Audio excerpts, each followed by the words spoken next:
नमस्कार। दिवाली का नाम सुनते ही मन में लक्ष्मी और गणेश जी की मूर्ति एक साथ आती है ना? पर कभी सोचा है कि ऐसा क्यों है? आज हम इसी दिलचस्प कहानी को समझने वाले हैं। दिवाली मतलब रोशनी का त्योहार, अंधकार पर प्रकाश की जीत, अज्ञान पर ज्ञान की जीत और बुराई पर अच्छाई की जीत का जश्न। हम सब इसे जानते हैं, प्यार करते हैं। पूरी दुनिया में इसकी धूम होती है। तो सवाल ये है, अगर दिवाली धन और समृद्धि की देवी माँ लक्ष्मी का स्वागत करने के लिए है, तो फिर बुद्धि और विवेक के देवता भगवान गणेश हमेशा उनके साथ क्यों होते हैं? आखिर इस जोड़ी का राज क्या है? इस सवाल का जवाब छिपा है एक बहुत ही पुरानी और सच कहूं तो एक चेतावनी भरी पौराणिक कथा में। तो कहानी शुरू होती है एक तपस्वी साधु से। वैसे तो वो वैरागी थे, लेकिन उनके मन में राजसी सुख सुविधाओं की इच्छा जाग उठी और इस इच्छा को पूरा करने के लिए उन्होंने देवी लक्ष्मी को प्रसन्न करने के लिए कठोर तपस्या शुरू कर दी। और हुआ भी वही। उनकी तपस्या से माँ लक्ष्मी प्रसन्न हुई और उन्होंने साधु को वो सब कुछ दे दिया जो उन्होंने मांगा था। बेहिसाब दौलत, ऊंचा पद और खूब सारा मान सम्मान। लेकिन यहीं से कहानी पलटती है। जैसे ही ये सब मिला, साधु की विनम्रता तो जैसे गायब ही हो गई। उसकी जगह ले ली एक बहुत बड़े अहंकार ने, और ये अहंकार बस बढ़ता ही गया। देखिए हुआ क्या। एक बार उन्होंने राजा को सिंहासन से ही धक्का दे दिया, और किस्मत देखिए, ठीक उसी वक्त राजा के मुकुट में छिपा एक सांप नीचे गिर गया। राजा की जान बच गई।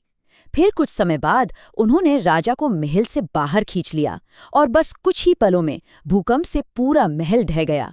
अब तो हर कोई उन्हें चमत्कारी मानने लगा, और बस साधु का अहंकार 7वें आसमान पर पहुंच गया। और इसी घमंड में चूर होकर उन्होंने एक दिन क्या किया?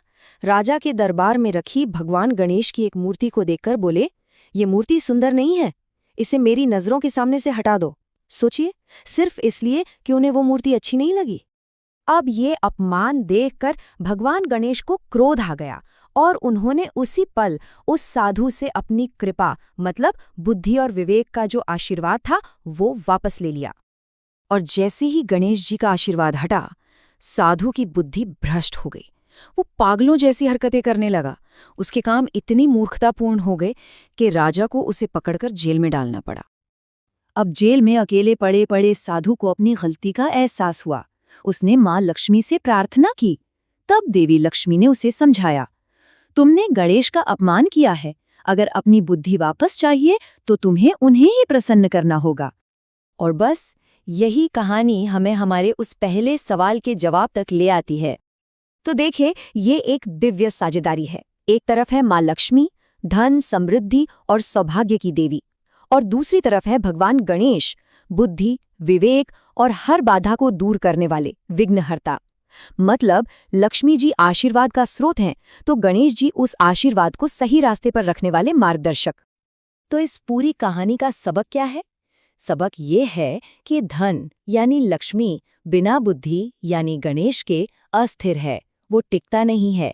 पैसे को संभालने के लिए विवेक चाहिए, और इसीलिए दिवाली पर हम धन और विवेक दोनों का एक साथ स्वागत करते हैं।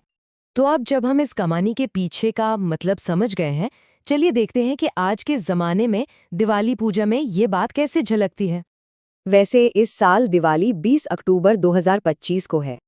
दिवाली पूजा के 4 आसान से स्टेप्स हैं।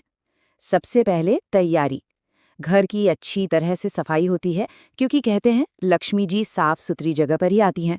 फिर पूजा की वेदी बनाई जाती है, आमतौर पर घर के उत्तर पूर्व कोने में, जहां लक्ष्मी और गणेश जी की मूर्तियां रखी जाती हैं। इसके बाद उन्हें फूल, फल, मिठाइयाँ चढ़ाई जाती हैं, मंत्र पढ़े जाते हैं, और आखिर में आरती होती है। दिया जलाकर भक्ति गीत गाए जाते हैं, और समृद्धि और बुद्धि दोनों के लिए प्रार्थना की जाती है। लेकिन दिवाली का मतलब सिर्फ पूजा से कहीं ज्यादा है। इसका एक गहरा आध्यात्मिक पहलू है, अपने अंदर के अहंकार और लालच को खत्म करना। ये एक सामाजिक त्योहार है जो हमें एक दूसरे के करीब लाता है।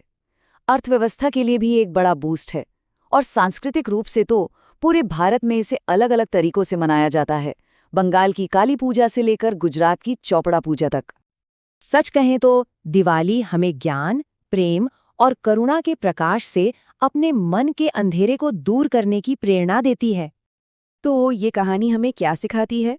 यही कि सिर्फ धन कमाना काफ़ी नहीं है, उसे विवेक से संभालना और सही जगह इस्तेमाल करना भी उतना ही ज़रूरी है। यही संतुलन ही तो असली समृद्धि है। और आखिर में ये सवाल हमारे लिए है कि हम अपनी ज़िंदगी में धन कमाने की इस दौड़ के साथ-साथ विवेक और ज्ञान को कैसे साध सकते हैं? इस पर ज़रूर सोचिएगा।